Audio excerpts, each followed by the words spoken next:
Saudações, senhoras e senhores, aqui é Diogo Rafael Moreira novamente. Vamos agora encerrar o nosso ciclo de palestras sobre as conferências, apenas duas, mas tão ricas que merecem realmente longos vídeos falando a respeito. As duas conferências do padre Armand João sobre o advento do anticristo, sobre os fins dos tempos, a conversão dos judeus e todas essas coisas que são muito importantes e farão parte da nossa história. Isso já está escrito, né? Isto é profecia católica, isto é verdade sobre a história.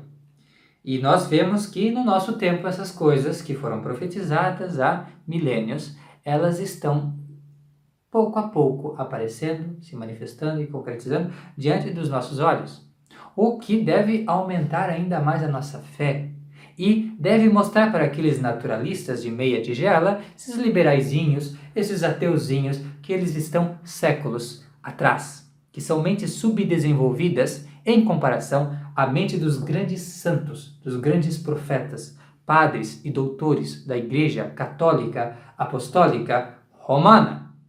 Então, que isto sirva para eles entenderem que o naturalismo é uma coisa estreita, minúscula, é uma coisa absurda, quase animal, né? Quando comparado à potência, né, do espírito humano que é capaz de atingir verdades que os olhos nem podem ver, mas que realmente estão aí. Então, aqueles que são como cegos, esses naturalistas, que eles acordem, que eles se deem conta da realidade, contemplando e vendo, olhe como a profecia católica é verdadeira. Como, me diga, como que pelos seus princípios naturalistas nós seríamos capazes de saber tudo isso de antemão? Porque nós somos avisados por Deus, meu amigo. Deus, que é o Senhor da história. Não é você o Senhor da história. Ou não é a história a senhora de si mesma, como pensa Fidel Castro e outros comunistas. Não. É Deus. Ele é o Senhor da história e Ele a conhece do início ao fim. E se Ele quiser, Ele pode nos contar como as coisas serão. E Ele contou muitas coisas por meio de Jesus Cristo, dos apóstolos, dos profetas. Nós sabemos. E veja como nós temos razão. Muitas dessas coisas estão se passando. E você, com o seu naturalismo, jamais poderia saber isso. Mas nós, com o nosso sobrenaturalismo, sabemos muito bem. Porque Deus está conosco. Se você fosse realmente esperto e inteligente, você iria para o nosso lado. Abriria o seu coração e se converteria para o Evangelho de Jesus Cristo, que é a verdade, o caminho e a vida. Vamos prosseguir então, agora com as notas da perseguição. Isto é algo que não está diante dos nossos olhos, ao contrário das circunstâncias previndo do anticristo, mas é algo que de fato se passará, com a mesma precisão com que o domínio dos judeus, né, está se passando agora. Então, nós veremos tudo isso. Se não nesta vida, mas lá da eternidade nós veremos. Nós assistiremos tudo isto. Isto se concretizará. E quais serão as notas da perseguição empreendida por esse homem iníquo? As notas da perseguição do anticristo foram descritas por Cornélios a Lapide e Soares, de acordo com as Escrituras e os Santos Padres. Então aqui ele vai seguir mais esses dois teólogos, que são inclusive excelentes comentadores da Sagrada Escritura. Primeiro, o que é certo e quase de fé é que a perseguição do anticristo será a mais terrível e violenta da história. Em primeiro lugar, porque ela será universal, conforme Apocalipse 28, e subiram sobre o âmbito da terra e cercaram as arraias dos santos e a cidade querida. Na Cidade de Deus, livro 20, Santo Agostinho entende esta passagem como significando que todos os infiéis, hereges, sectários e depravados que estão espalhados pelo mundo se juntarão com o anticristo para mover guerra contra os santos. Segundo, porque ela não será movida por causa da superstição ou do fanatismo, ou pelo culto dos ídolos, como aquela dos imperadores pagãos, nem será para saciar o orgulho ou satisfazer a sede de poder, como foi a de Maomé, e nem pela avareza e incontrolável ambição pelos bens alheios que moveu os príncipes alemães dos tempos de Lutero e também os nobres dos tempos de Henrique VIII, que na Inglaterra sucedeu a mesma coisa, roubalheira dos bens da igreja. Né? E mesma coisa também se pode aplicar à Revolução Francesa, que no fim das contas era assim, sobre como roubar a propriedade da igreja. Né? Uma propriedade que é há séculos da igreja, como roubar isso de uma forma, né, coletiva. Então, este roubo coletivo da igreja foi o que inspirou essas revoluções aí que a pessoa se orgulha tanto, mas deviam se vergonhar, porque é uma coisa assim, né, extremamente baixa o que aconteceu nesses países. Essa perseguição será inspirada unicamente pelo ódio a Deus. Nela, Deus e sua igreja serão diretamente desafiados e seu único objetivo será o extermínio da realeza divina, a completa destruição do cristianismo e toda a religião positiva.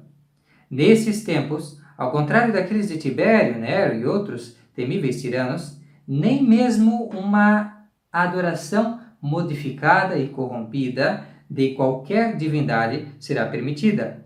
Todo homem será obrigado a render um culto de latria ao próprio Satanás na pessoa do Anticristo, que é o homem mais malvado e abominável que a humanidade já produziu. Agora vamos ao terceiro ponto. Ela será marcada por uma sedução quase irresistível. Aos judeus, o Anticristo dará Jerusalém, o templo, a circuncisão e os sacrifícios.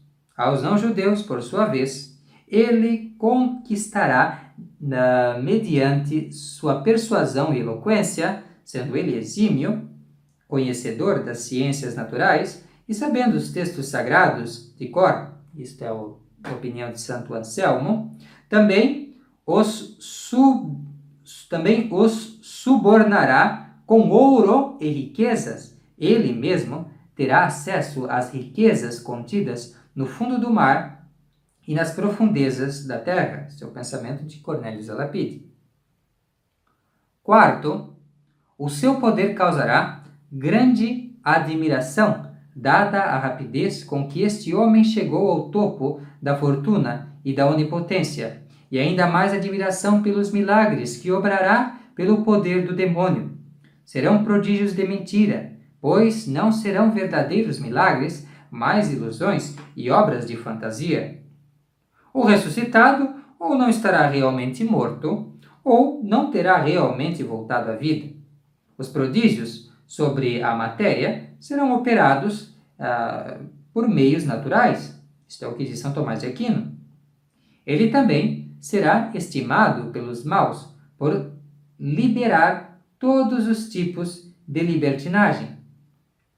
Aqui está do Daniel. Se mostrará apaixonado por mulheres. Daniel 11:37. Quinto, será a mais sangrenta e bárbara perseguição, porque será então a aflição tão grande que desde que há mundo até agora não houve nem haverá outra semelhante. Mateus 24:21.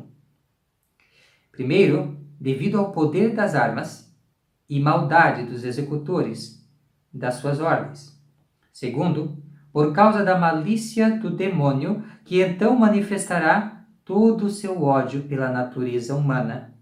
Por conseguinte, haverão muitos mártires, os maiores da história da Igreja, mais gloriosos e admiráveis do que aqueles que lutaram contra os leões nos anfiteatros de Roma e da Gália.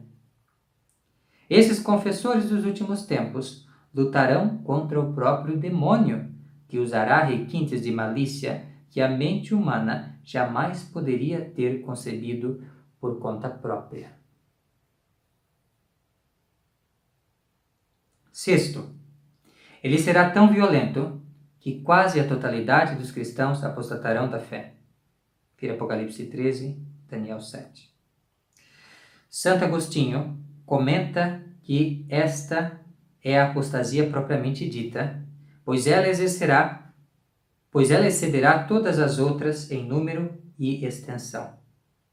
Não é correto, porém, pensar que não haverão eleitos naquele tempo, pois essa perseguição será abreviada em atenção deles, como afirma Jesus Cristo.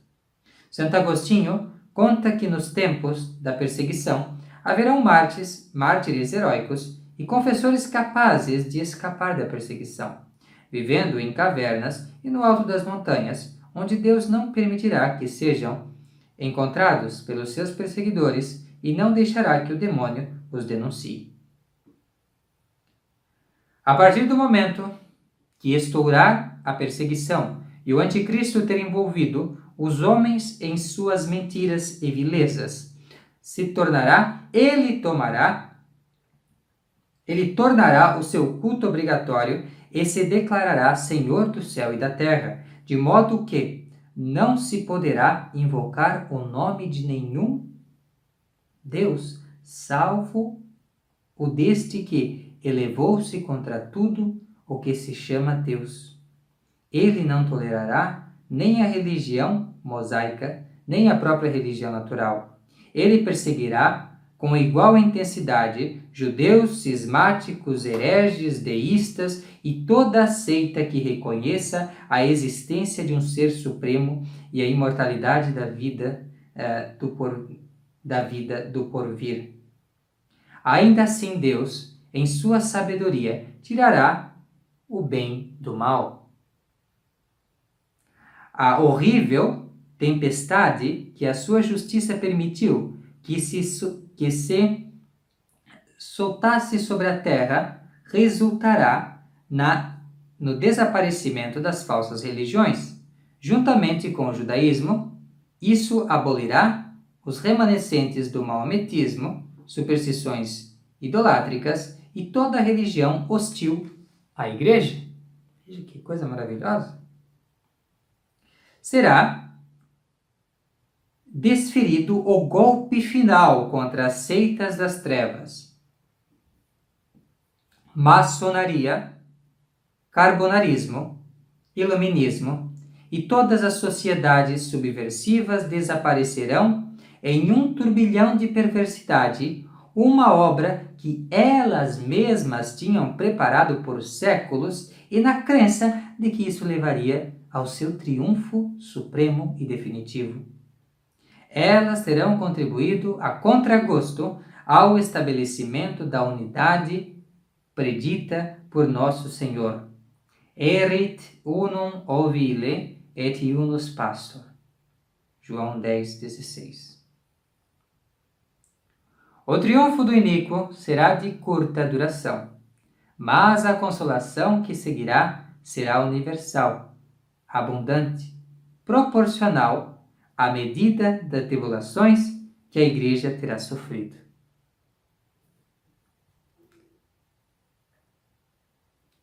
Citando Abel-Herman, um judeu convertido ao catolicismo, autor de Le Nation Formation, o autor encerra a conferência aludindo à glória da unidade final que enfim unirá a Igreja com Israel.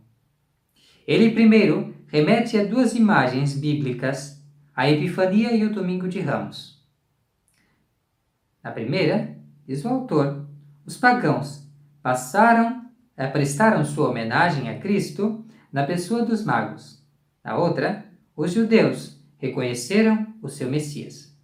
Na ordem da história que se seguiu a crucifixão de Jesus e a fundação da Santa Igreja, os pagãos de toda a terra vieram adorar a Cristo. Mas até o momento não houve ainda o Domingo de Ramos, da parte de Israel. Mas quando chegar esse dia, todo mundo adorará o mesmo Deus, e se cumprirá o que está dito em Apocalipse 11:15. E o sétimo anjo tocou a trombeta, e ouviram-se no céu grandes vozes que diziam: o reino deste mundo passou, a ser do nosso Senhor e do seu Cristo, e ele reinará por séculos dos séculos. Amém. Eis a grande mensagem de consolação que a profecia católica tem para todos nós. No fim, o bem triunfará sobre o mal. No fim, todos esses esforços que os nossos adversários movem, dias e noites, né? Todas essas campanhas que eles fazem para promover o reino do anticristo, será em vão e contribuirá, na verdade, para o triunfo dos santos. E isto é uma verdade não só para o fim dos tempos, é claro, isto é uma verdade para a nossa época, isto é uma verdade para o aqui e agora, e é isso que nós precisamos levar para a nossa vida e compreender, né, que nós já estamos sendo consolados por Deus. Porque todas essas tribulações, toda essa perseguição, essa situação da igreja agora, tudo isso faz parte do plano divino. E se nós cuidarmos, e isto é o que é pedido de nós, se nós cuidarmos para obedecer a Cristo, os mandamentos, agradar a Deus, se nós cuidarmos disso, já é o suficiente. O triunfo se operará simplesmente assim. É isso que nós temos que fazer. Não devemos nos preocupar com hegemonia cultural, coisas assim. Não. Nós temos que nos preocupar em obedecer os mandamentos. Sim, amar o nosso próximo na medida das nossas possibilidades, sim. Mas saber que quem controla tudo, meus amigos, quem toma cuidado de tudo, é Deus. E não são as ambições humanas que determinam as coisas realmente, mas é a mão de Deus que guia a história e que, inclusive, consegue tirar um bem gigantesco, imenso, dos males humanos. É incrível, incrível, incrível. Então, eu espero que esta mensagem de consolação e de esperança, ela possa confirmá-lo na fé, ela possa fazê-lo mais forte perante as tentações e as ciladas do demônio, que você possa perseverar até o fim e que nós assim, perseverando, possamos estar unidos ao Cordeiro de Deus, tira o pecado do mundo, e que então possamos ser consolados por Ele lá no céu. E assim sabemos que Ele nos amará com um amor que nós seríamos incapazes de amar. Nós, depois de termos feito esses sacrifícios minguados que fazemos a Deus, esses sacrifícios, depois Ele olhará para todos nós e dirá: agora é minha vez? Agora é minha vez. E Ele, o amor mesmo, estará em nós. Nós seremos realmente homens verdadeiramente novos em Deus. Tudo aquilo que nós aspiramos, nós teremos. Isso é maravilhoso, isso tudo é verdade. Assim como as calamidades preditas por Deus são verdade, os prêmios preditos por Deus também são verdade. Nós devemos crer como nós cremos que é o sol, como nós cremos que é a lua. Como nós estamos respirando aqui, nós devemos crer, realmente.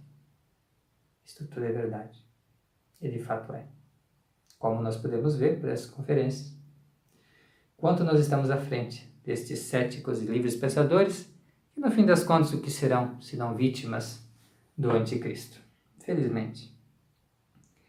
Mas é isso então, meus amigos. Espero que essas conferências possam ter ajudado, iluminado, tirado dúvidas, esclarecido, porque eu sei que há muita confusão nessa matéria, né? Inclusive, você vê como os protestantes estão enganados em muitas coisas, né?